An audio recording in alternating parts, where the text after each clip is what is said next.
বাংলাদেশটাকে যারা ধারণ করে না তাদের বর্জন করুন। আমরাও যেন শপথ নিই আজকে থেকে, ক্রীড়া সাংবাদিক আমি সহ আমরা সবাই, যে আমরা এই চাটুকারিতা বন্ধ করবো, আমরা করি। আপনারা যাদের আইডল, আপনারা অন্তত এই অন্যায়ের বিপক্ষে একবার হলেও রুখে দাঁড়ান, একবার হলেও আওয়াজ তুলুন। ধন্যবাদ। আমি শুধু একটা জায়গার কথা বলবো যে আজকে আমরা এই হত্যার বিচার চাচ্ছি, নৃশংসতার বিচার চাচ্ছি।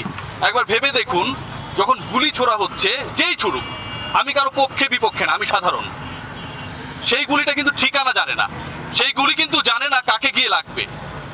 ছোট শিশুর চোখে গুলি লাগে, মাথা দিয়ে বের হয়ে যায়, সে মৃত্যুবরণ করে।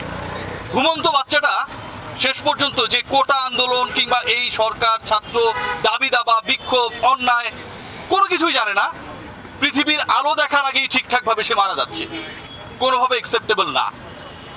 এই যে মৃত্যু, গতকাল উত্তরা 11 নম্বর সেক্টরে যেই করুক সেটা, 3 নম্বর রোডে আমাদের এক সহকর্মী কিছুক্ষণ পর